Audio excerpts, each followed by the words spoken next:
Sir Revanth Reddy గారు ఢిల్లీలో మరి బీఆర్ఎస్ పార్టీ పైన కేసీఆర్ గారి పైన చిన్న సెటరిక్ గా మాట్లాడారు సార్. అంటే కేసీఆర్ గారు గవర్నర్ అవుతారు, కేటీఆర్ గారు కేంద్ర మంత్రి అవుతారు, అలాగే హరీష్ రావు గారు ప్రతిపక్ష నేత అవుతారని చెప్పేసి అన్నారు. ఈవెన్ కవిత గారు కూడా బయటకు వచ్చేస్తారు అని చెప్తున్నారు.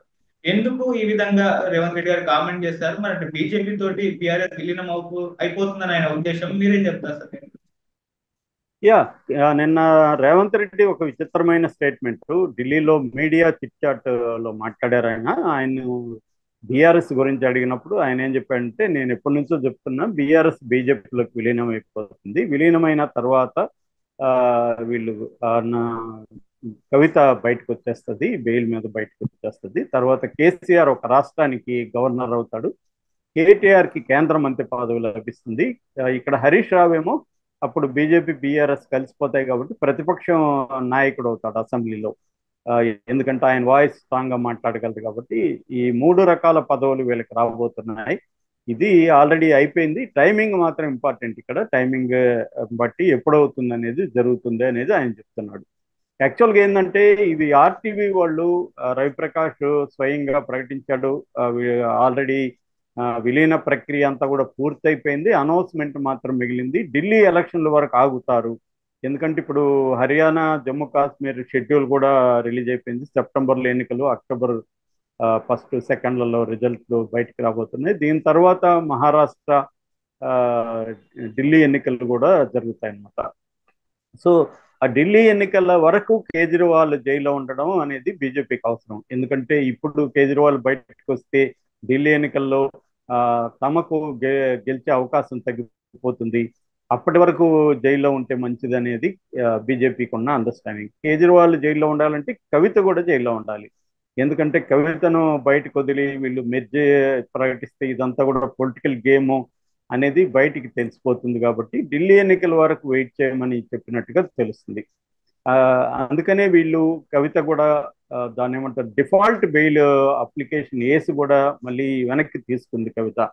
ఆల్రెడీ కవిత సుప్రీంకోర్టులో కూడా బెయిల్ రిజెక్ట్ అయింది.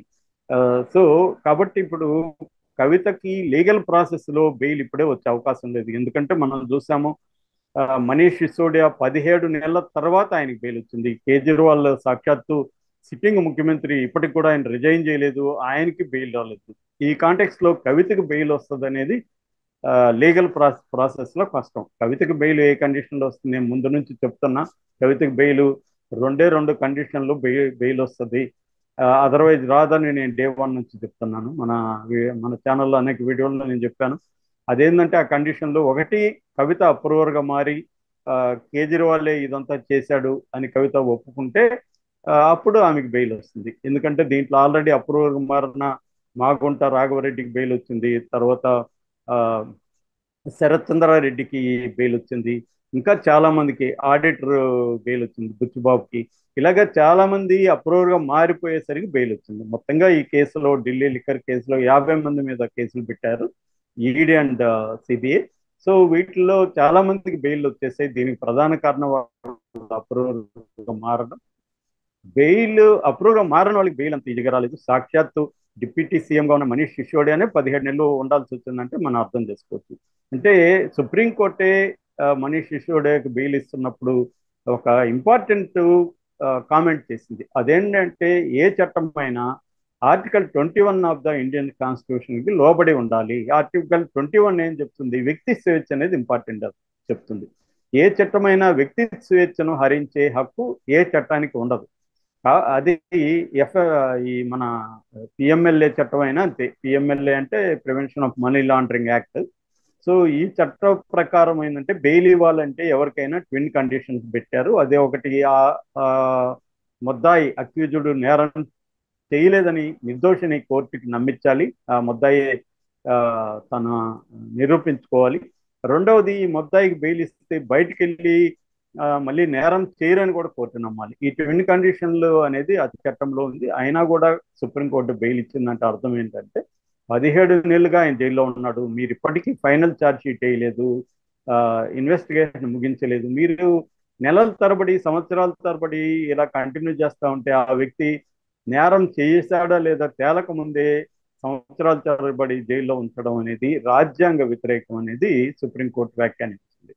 సో ఈ ఈ కాంటెక్స్ట్ లో మనకి కవితకు బెయిల్ ఖచ్చితంగా 1 year వరకు అయితే వచ్చే అవకాశం లేదు. సో ఒకటి అప్రూవర్గా మారాలి. రెండు, బీజేపీ అనుకుంటే కవితకు బెయిల్ వస్తుంది. బీజేపీ అనుకుంటే ఎలా వస్తుంది? ఇన్వెస్టిగేటివ్ ఏజెన్సీస్ బీజేపీ కంట్రోల్లో ఉంటాయి కాబట్టి ఇన్వెస్టిగేటివ్ ఏజెన్సీలు గట్టిగా వ్యతిరేకించకపోతే కోర్టులు బెయిల్ ఇచ్చేస్తాయి. కోర్టు అనేది ఎప్పుడు కూడా ఏం ఆలోచిస్తుంది అంటే bail is the rule, bail is the exception అనేది కోర్టు ఆలోచిస్తుంది. బెయిల్ ఇవ్వడం అనేది, బెయిల్ పొందడం అనేది ఎవరికైనా పౌరులకి హక్కు. జైలు అనేది ఎక్సెప్షన్ కేసుల్లోనే జైలు పెట్టాలి. జైలు ఎందుకు పెడతారు? మామూలుగా ఆ వ్యక్తి బయటకు వస్తే ఫ్లైట్ రిస్క్ అంటారు. ఫ్లైట్ రిస్క్ అంటే విదేశాలకు పారిపోవచ్చు, లేదు సాక్ష్యాధారాలని తారుమారు చేయొచ్చు, సాక్షుల్ని బెదిరించడం కానీ ప్రలోభ పెట్టడం కానీ చేయొచ్చు. ఈ కండిషన్లలోనే బెయిల్ ఇవ్వాలి తప్ప, బెయిల్ ఇవ్వకుండా ఉండాలి తప్ప అదర్వైజ్ బెయిల్ ఇవ్వాలనేది ఆ, కోర్టు అనేక సార్లు చెప్పింది, సుప్రీంకోర్టు. సో ఈ నేపథ్యంలో కవిత అప్రూవర్గా మారితే అది బ్యాడ్ అయిపోతుంది కేసీఆర్కి. తన కూతురు అప్రూవర్గా మారితే ఇక్కడ ప్రతిపక్షాలు దాని బలంగా ఉపయోగించుకుంటాయి. కాబట్టి అప్రూవర్గా మారే పరిస్థితి కష్టం. ఇంకా ఉన్న ఆప్షన్ ఏంటంటే మోడీని ప్రసన్నం చేసుకోవడం. మోడీ ఎందుకు ప్రసన్నం అవుతాడు? మోడీకి వీళ్ళు ఏం ఆఫర్ చేస్తారు? ప్రజెంట్ వీళ్ళ దగ్గర ఆఫర్ చేయడానికి 2 అంశాలు ఉన్నాయి. ఒకటి, నలుగురు రాజ్యసభ సభ్యులు ఉన్నారు. మోడీకి అది అవసరం, ఎందుకంటే మోడీకి రాజ్యసభలో ఎన్డీఏకి 12 మంది షార్టేజ్ ఉన్నారు కాబట్టి ఏ బిల్ అయినా పాస్ అవ్వాలంటే ఇబ్బంది. ఆల్రెడీ వైసీపీ బిల్లులను వ్యతిరేకించడం మొదలుపెట్టింది. బిజు జనతాదళ్ నేను మద్దతు ఇవ్వనని ఓపెన్ గా చెప్పేసింది. ఈ కాంటెక్స్ట్ లో మోడీకి ఇబ్బంది అవుతుంది. అందుకని ఈ నలుగురు మోడీకి అవసరం. కాకపోతే ఆ నలుగురు అనేది చిన్న ఆఫర్, అది అదొక్కటే సరిపోదు. అందుకని ప్రధానంగా తెలంగాణలో ఎక్కువ ఇంట్రెస్ట్ ఉంది. ఎందుకంటే నెక్స్ట్ గట్టిగా మనం కానీ 4 ఏళ్లలో గట్టిగా ప్రయత్నిస్తే బీజేపీ తెలంగాణలో అధికారంలోకి వచ్చే అవకాశం ఉంది. ఎందుకంటే రేవంత్ రెడ్డిని కూడా కేసుల్లో ఆల్రెడీ ఉన్నాడు కాబట్టి ఆయన్ని మనం సిబిఐ ద్వారా వెంటాడగలిగితే మనం అధికారంలోకి రావచ్చు అన్నది మోడీకి ఉంది. అది కానీ బీఆర్ఎస్ కానీ ఎన్డీఏలో చేరినా లేకపోతే మెర్జ్ అయిపోయినా ఖచ్చితంగా బీఆర్ఎస్ బీజేపీ కూటమిలాగా ఏర్పడితే రేపు పొద్దున తెలుగుదేశం కూడా మద్దతు ఇస్తే ఈజీగా వీళ్ళు అధికారంలోకి వచ్చే అవకాశం ఉంది. అందుకని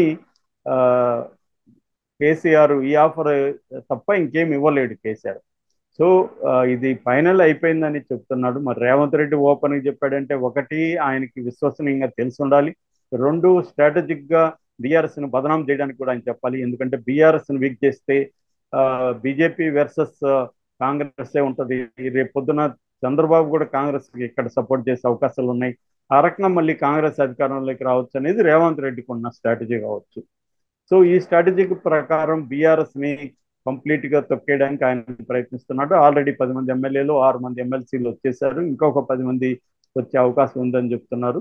సో ఇది కానీ జరిగితే మాత్రం బీఆర్ఎస్ వీక్ అయిపోతుంది. బీఆర్ఎస్ వీక్ అయిపోతే కాంగ్రెస్ మళ్ళీ విన్నింగ్ అవకాశాలు ఉంటాయి. ఎందుకంటే తెలంగాణలో ఎవరికైనా కూడా 2 టర్ములు అధికారం ఇస్తారు అనేది రేవంత్ రెడ్డి నమ్ముతున్నట్టుగా ఆయన అనేకసార్లు చెప్పాడు. ఫస్ట్ 10 ఏళ్ళు వాళ్ళకి ఇచ్చారు కాబట్టి బీఆర్ఎస్ వాళ్ళకి ఇంకొక 10 ఏళ్ళు కాంగ్రెస్కి ఇస్తారు అని ఆయన నమ్ముతున్నాడు. సో ఎందుకంటే బీజేపీలో నాయకత్వంలో యూనిటీ లేదు, వాళ్ళలో వాళ్ళకి గొడవలు ఉన్నాయి. ఒక గట్టి నాయకుడు రేవంత్ రెడ్డి లాగా ఒక ఫైటర్గా ఉన్న నాయకుడు బీజేపీలో లేడు. సో ఈ కాంటెక్స్ట్ లో రేవంత్ రెడ్డి చెప్పుండే అవకాశం ఉంది. ఢిల్లీ స్థాయిలో చెప్పాడు, దాన్ని యథావిధిగా వీళ్ళు ఖండించారు. కానీ మెర్జ్ కాకపోయినా నాకు తెలిసి ఎన్డీఏలో అయితే మాత్రం ఖచ్చితంగా చేస్తారు. ఎందుకంటే ఆల్రెడీ 5 నెలలు అయిపోయింది కవిత జైలుకి వెళ్ళి. ఆమె ఉమెన్ కి జైల్లో చాలా కష్టాలు ఉంటాయి. ముఖ్యంగా కవిత లాంటి ఒక లగ్జరియస్ కంఫర్ట్ లైఫ్ కి అలవాటైన వాళ్ళు ఆ జైల్లో ఎన్ని రకాల అవకాశాలు కంఫర్ట్ లభించినా కూడా జైలే ఖచ్చితంగా. ఆ ఇబ్బందులు ఆమెకు ఉంటాయి. ఆమె ఆల్రెడీ 11 కేజీలు తగ్గిపోయిందంటే ఆమె ఆల్రెడీ పెద్ద లావుగా ఉన్న మనిషి ఏం కాదు.